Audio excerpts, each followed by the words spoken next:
क्या पेशेंट्स को अब लौटाने की नौबत आ चुकी है? बिल्कुल। तो इससे अस्पताल का भी नाम खराब होता है और अगर उनका डायलिसिस सही समय पर नहीं होता है तो उनका जान जाने से हम लोग कोई बचा नहीं सकते हैं। 220 करोड़ पूरे स्टेट का बकाया चल रहा है, हाँ, पूरे झारखंड का। इस वजह से जो प्राइवेट हॉस्पिटल्स है वो काम ठीक ढंग से नहीं कर पा रहे हैं। लेकिन अन्यथा अगर नहीं हुआ तो फिर हम लोग भी आयुष्मान बंद करना ही होगा। 1 साल से हम लोग मुफ्त में इलाज किए जा रहे हैं, इस आशा में आज नहीं कल पेमेंट होगा। लोगों को जब स्वास्थ्य समस्याएं होती हैं तो वो अस्पताल दौड़ते हैं, लेकिन आज अस्पताल को प्रेस कॉन्फ्रेंस करना पड़ा है। एक आयुष्मान योजना आप लोगों ने जरूर सुना होगा, हर घर में, लगभग हर दूसरे तीसरे घर में लोगों को इससे लाभ जरूर मिला है, लेकिन जो हॉस्पिटल पर प्रेशर क्रिएट हो रहा है लगभग 1 साल से सरकारी पैसे को आने को लेकर के, उन चीज़ों को लेकर के यहाँ कुछ अस्पताल के एडमिनिस्ट्रेटर हमारे साथ में हैं। रामगढ़ और जो हजारीबाग है और कुछ रांची से एडमिनिस्ट्रेटर्स आप देख रहे हैं तस्वीरों में, वो लोग हमारे साथ में हैं और वो लोग अपनी अपनी बातों को रख रहे हैं, सरकार तक कुछ बात पहुँचाना चाह रहे हैं। क्या कहना चाह रहे हैं सर? शादी का सीजन है और गौतम ट्रेडिंग हजारीबाग लेकर आया है शानदार कलेक्शन। आप सिर्फ 3,999 में पा सकते हैं एक बेहतरीन बर्तन सेट, कस्टमाइजेशन ऑप्शन के साथ स्टेनलेस स्टील ड्रम बाल्टी सेट, क्रॉकरी मेलामाइन के डिनर सेट, ब्रांडेड कुकर और मिक्सर में मिलेगा एक्स्ट्रा डिस्काउंट।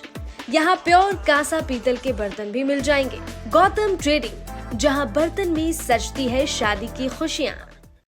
बस हम लोगों का सरकार से यही अपील है कि जो हमारा पेमेंट जो है रुका हुआ, उसको अगर जल्द से जल्द हॉस्पिटल को दे दिया जाए तो हम लोगों को काम करने में और आसानी होगी, और जो मुश्किल आ रही है काम करने में वो मुश्किल हम लोगों के साथ फिर नहीं आएगा। 522 इम्पैनल हॉस्पिटल है तो कितने करोड़ों का ये है मामला?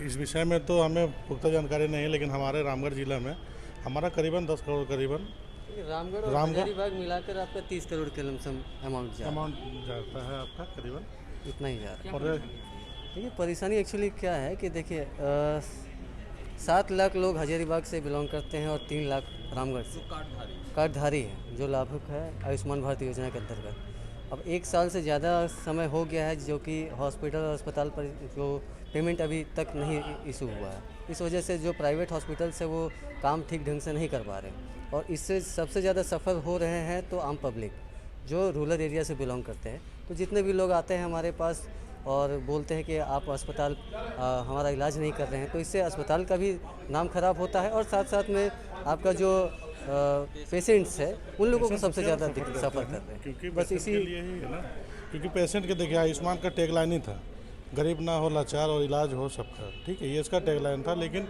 ऑलमोस्ट 1 साल बीत गया है, हम लोग ऐसा नहीं करें कि 1 साल से पेमेंट नहीं आ रहा है। 1 साल से हम लोग का पिछला 2020 का भी कुछ पेमेंट है जो हम लोग फंसा हुआ है। 2020, 21, 22 ऐसे करते हुए हम लोग का 2024 में आपका अप्रैल से पेमेंट आना पूरी तरह से बंद हो गया, जिसके चलते हम लोग किसी प्रकार का काम करना से बंद कर दिए।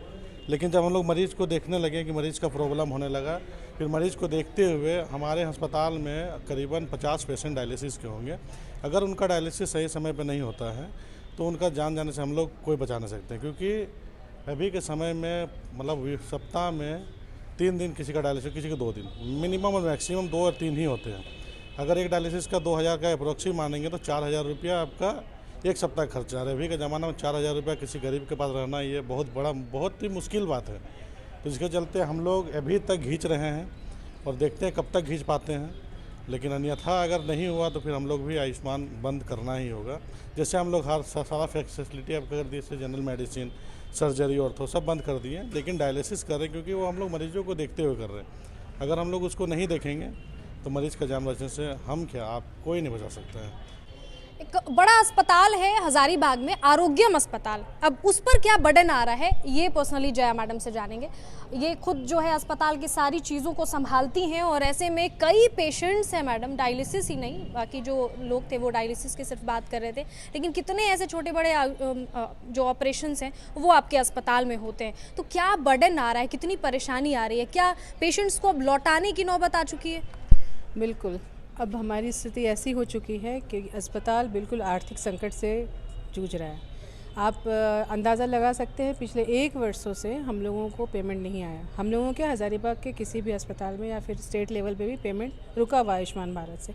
तो हम कब तक आखिर इलाज कर सकते हैं फ्री में? क्योंकि एक केवल इलाज नहीं होता, उससे रिलेटेड दवाइयाँ होती हैं, टेस्ट होते हैं, सपोर्टिव स्टाफ होते हैं, अस्पताल को चलाने के लिए इतने सारे कर्मचारी होते हैं, ऑक्सीजन प्लांट होता है, each and everything needs money, सब कोई उसका ज़रूरत होता है। फिर भी हमने 1 साल बर्दाश्त किया, 1 साल से हम लोग मुफ्त में इलाज किए जा रहे हैं इस आशा में आज नहीं कल पेमेंट होगा। लेकिन अब जो है स्थिति जो है वो सर से ऊपर चला गया है पानी। अब हम वो स्थिति में नहीं है कि अब हम मतलब स्टेक पे रख के हॉस्पिटल को फिर इलाज कर सकें। अच्छा, हज़ारीबाग ज़िले की अगर बात की जाए तो दर्जन भर अस्पताल होंगे, 17 अस्पताल हैं जो आयुष्मान से कनेक्टेड हैं। ऐसे में अगर बात की जाए तो लगभग कितने पैसे बकाए हैं अभी तक जो आप लोगों ने सेवाएं दे चुकी हैं, वो सरकार से अभी कितना बकाया और क्या बोलना चाहेंगे सरकार से? अभी तो जैसे एक अंदाज़ा लगाया जा रहा है 20 करोड़ यहाँ पर है। रामगढ़ का अभी जैसे हम लोग साथ में आए थे उन लोगों का 10 करोड़ है। 220 करोड़ पूरे स्टेट का बकाया चल रहा है यहाँ, पूरे झारखंड का, जो एक सही में सोचने वाली स्थिति है। इतना पैसा लोन पे लेके कैसे भी करके कोई अस्पताल काम नहीं कर सकता। तो वो फिर वो जो सरकार की इतनी अच्छी जो नीति शुरू हुई थी आयुष्मान भारत योजना, उसको उसकी हालत फिर जर्जर हो रही है, उसको फिर हमें छोड़ना पड़ेगा।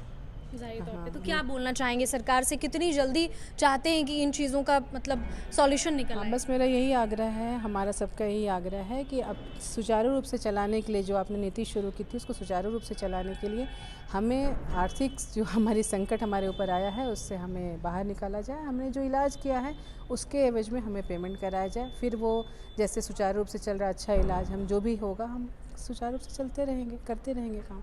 चलिए, बहुत शुक्रिया। तो आपको बता दूं कि जैसा कि मैंने कहा कि एक थोड़ी सी भी परेशानी होती तो लोग अस्पताल की तरफ भागते हैं, दौड़ते हैं, और आज अस्पतालों की स्थिति ये है, खास करके जो आयुष्मान योजना का लाभ आम पब्लिक को दे रहे थे, आम लोगों को दे रहे थे। तो ऐसे में आपकी मंशा, आपका जो मंतव्य है वो जानना बेहद ज़रूरी है। कमेंट करके ज़रूर बताइएगा कि क्या आपके घर में भी इस तरह के जो भी निजी अस्पताल या सरकारी अस्पताल हैं जहां पे आयुष्मान कार्ड आप दिखा करके और उसको यूज़ कर पाते थे, क्या आप में से किसी घर के किसी परिवार के सदस्य की उस योजना से लाभ मिली है आप लोगों को, और क्या इस तरह से अस्पतालों पर बहुत ज़्यादा प्रेशर या बर्डन आ जाने पर, ये बंद हो जाने पर क्या आप लोगों को परेशानी होगी? आपकी सरकार से क्या कथनी है, आप क्या सरकार से क्या मांग करते हैं, ये कमेंट करके ज़रूर बताएं।